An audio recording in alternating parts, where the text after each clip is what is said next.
Welcome to a present from the past. The show for all your paranormal needs.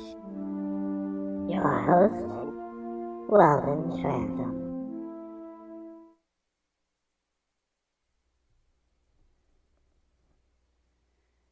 That's right. This is your host for Presents from the Past. My name is Weldon Trantham. I will be, your host on this episode and all episodes, hopefully, unless someone steals this from me. Looking at you, Ntash. Never.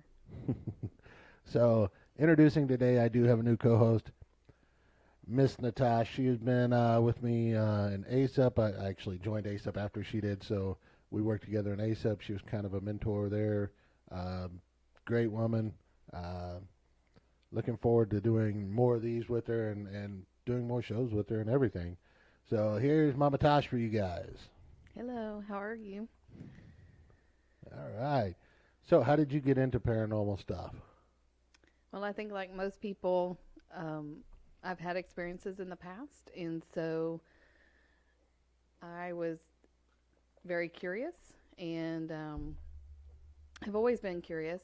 And so, like I said, like everybody else, I found a group, ASAP Inc., and joined them. And I've been with them for 12 years. So when you joined ASAP, did they really help you hone in on, like what you were looking for, if you were looking for answers to questions and everything? Did they help you kind of hone in and learn techniques and ways of answering those questions for you? Oh, yeah. I've learned so much from being with ASAP. As far as like how to communicate, different ways of communicating, different types of hauntings, different kinds of paranormal. But yet, when some answers, or when you have questions that have been answered, there's always more questions afterwards. So it's almost like a never-ending quest per se, because you're still looking for answers. Yeah, you get one of those where it's like you find out or you think you have the answer for something, and then something comes along and totally blows your mind and changes your perspective of it, and now you're thinking of different ways to answer those same questions when you were so sure that the way you had set was going to be the right way, and now you're looking back at it and you're like, okay, maybe that wasn't the right way to do it. Maybe it just was a coincidence that every time we did it this way, it worked that way. Right. And yeah, that becomes a pain and process of elimination and all that fun stuff. Mm-hmm. Definitely. So you mentioned different types of haunts, and that's kind of one of the things that I wanted to talk about today in today's podcast. There are several different types of haunts out there. You have your poltergeist, you have your intelligent haunts, you have your residual haunts, and then there's some other ones. I think those are the main three that, as investigators with ASAP, those were the main three that we ran across. Mm-hmm. Yeah, because truthfully, when it comes to the other stuff like demons, ASAP does not mess with those. We do have friends that we recommend the person go talk to, but ourselves, we do not go out there because it's just demons are a whole nother level of difficulty that can just ruin your life. Oh, yeah. It's very complex. So it's best to leave that up to the professionals that specify in demonology and stuff like that. But on the other three, the one I wanted to touch base on today is going to be the residual haunt, and what a residual haunt is, and how you can expect, and what to expect with a residual haunt, and how you can investigate a residual haunt, and all that fun stuff. So, Ntash, can you tell us what a residual haunt is? Well, my definition of a residual haunt is an occurrence that happens like a routine. It could be on an anniversary of something. It could be just everyday occurrence, and it happens over and over again. It doesn't change. You're not able to communicate with it. So like the woman walking down the hallway, um, you see her every day, every night per se, not doing anything. She doesn't harm anyone. She doesn't reach out to anyone. It's just her walking down the hallway, and it could have been that. Well, I lost my train of thought, but a residual is just something that just happens over and over and over again without reaching out. There's no, like I said, no communication as far as like a intellectual haunt. So that's how I see it. Yeah, and I'd have to agree with you. I mean, it's an entity. I throw up air quotes because there are other theories out there of what it is, but it's an entity that is just reliving the same thing over and over again. Right. So if they're walking down that hallway in their lifetime, they just continue walking down that hallway. If they're opening and shutting that door in their lifetime, it's just them reliving what they did. Right. And like I said, with that, there's other theories out there, and there's the whole time rip in a parallel universe. And truthfully, that's, in my opinion, it's a strong theory. It's a great theory. Right. And that would explain a lot of other paranormal activities, even the intelligent haunt. Because if it is another parallel universe overlaid and they can hear you and respond to you, then that may be a possibility. Right. I look at it as almost like a timestamp. Yeah. It's a timestamp in that part of time that just keeps replaying over and over again. I know that TAPS had done an investigation at a home, and the woman had said that she sees another woman in time period clothing, and she was basically like had no legs. And that kind of brought up like, why wouldn't she have any legs? Well, going back and investigating and doing their research on the house was about 200 years old, so it definitely had lots of history. But the floors were lower at the very beginning of when the house was built. So as as time progressed and went forth, they had built the floors up. Yeah. For whatever reasons, I don't know.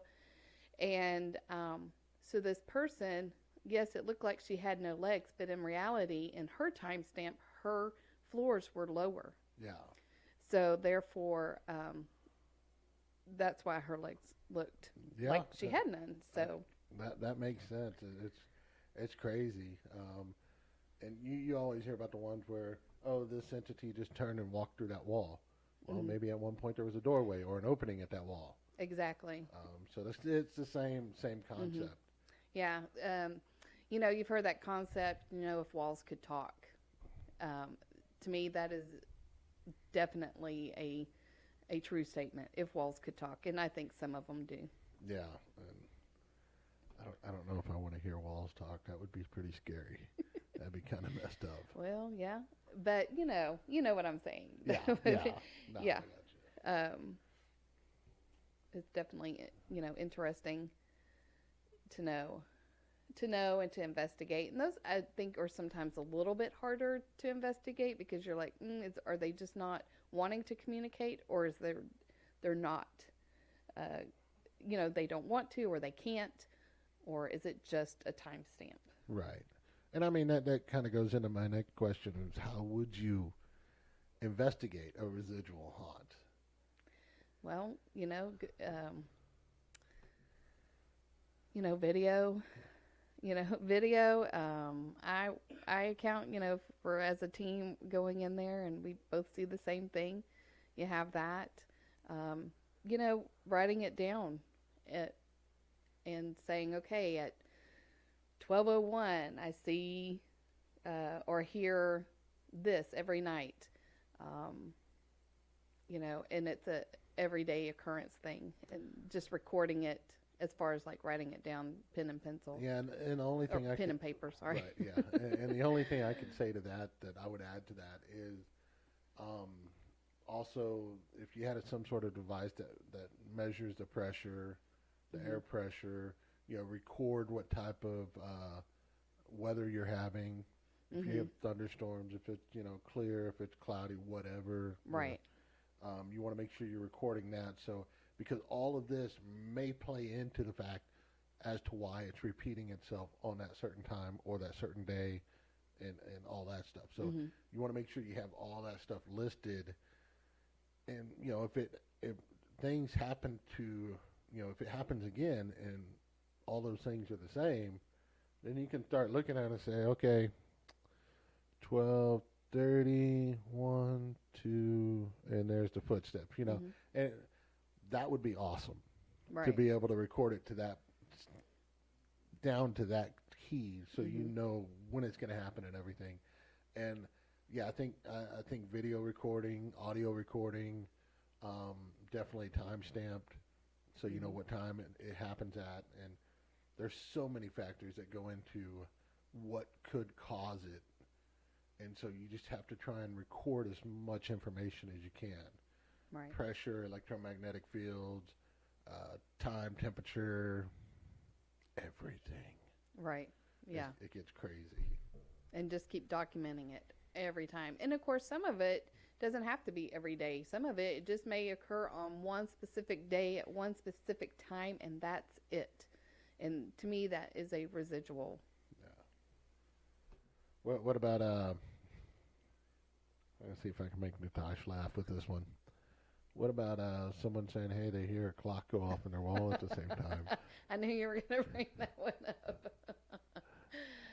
Yeah, that was a very interesting case. Yeah. I'm not going to throw any names out there or anything like that. Quite frankly, I don't remember the names. No, I don't either. I just remember we showed up and the person was saying, I hope you brought your tools with you because I want that thing out of my wall. And me and a couple of other people are looking at him like, Ntash, what would we sign up for here today? I didn't know we were going to be doing construction. I thought we were here to investigate. Can someone help me out here? But apparently the guy thought, or the family kept hearing a clock cuckoo in the wall, and they wanted us to literally go through this. It was a beautiful house. Yes, it was. It Old, was very beautiful house. And they wanted us to tear out the wall and tear. No. There's no way. In fact, that was news to me. I didn't know anything about the case. In my role, I just gather the investigators and then on site, get them where they need to be and stuff like that. And when that particular person asked me, y'all are gonna, find it and dig out the wall. No, we're not authorized for that. I left my construction license at home. Right. And I don't know if they ever found the clock because I know we didn't have any evidence. Yeah. With that. We did a quick walkthrough, and I don't even recall any fluctuations with the EMFs or anything. And it was just, you ever walk through a place and you have a feeling of absolutely still nothingness? Nothing. Yes. That was that house. Literally dead air. Yeah. It kind of sounded like this. Just kidding. But yeah. If you have any questions or anything, please feel free to reach out to my website, YouTube channel. Yeah, I actually got a YouTube channel started for this one, so I'm going to start posting on that one too. Oh, wow. Yeah, okay. I'm going to step away from the ASAP one. Okay. Because I think I've touched enough on the ASAP as far as it got to a point where I was only doing haunted places, and I wanted ASAP to be more of an informational one about the equipment and everything like that. Right, yeah. So I kind of had to step away from that because there's some of the equipment that I want to put up there. I just don't know how to. I haven't come up with an idea to best test them. Mm-hmm. you know. Mm-hmm. And so I kind of have to step back from that. I'm going to start putting videos up on Presence from the Past YouTube channel. The podcast is actually going to be going to the website, A Presence from the Past. Yes, I know there's an extra S in there. Yes, I'm trying to get it fixed for all the English teachers out there. Oh, good thing I haven't seen it yet. Oh, yeah, my cousin Kelly, who's an English teacher in Louisiana, she goes, I'm like, yes, I know I messed up, okay? I was half asleep and I was rushing through trying to get everything set up for it, and there's just that little S kind of snuck in there. Yep, and I'm a former English teacher as well, so. Yeah, they're all troublemakers. Yes, yes. Anyway, you can check it out on presencefromthepast.com. I'm also on BuzzFeed, but I have links on Facebook, on a Presence from the Past website, the YouTube channel. Check any of them out. If you want to leave me a comment, Natasha a comment, just say hello. If you want to tell us a good story, if you want to, if you have questions about anything, just let us know. Reach out to us. My Facebook page, the Presence from the Past. There's even a space on the website to where you can leave a comment or a blog or something like that, and I'll get back to you. You can also reach out to me through the email on the website, and I'll get back to you. Just communicate. If you got questions, reach out to us. Looking forward to doing more shows. Thanks for coming in, Ntash. I will see you Thank you next for week having sometime. me. And hopefully we'll be doing this more often. Yes, Yeah. yes. Sounds like a lot of fun. Maybe bring that troublemaker in sometime. Maybe. He'd take the whole show over. No, he wouldn't. Yeah. He's See, a there's talker. this little thing over here, just mute. Oh. And I He's a don't good have guy. his own camera. It's just me and you have our own cameras. And then I got one for the group. Oh, there you go. So, all right. All right, guys. So thanks for stopping by. Till next time. Bye. Bye.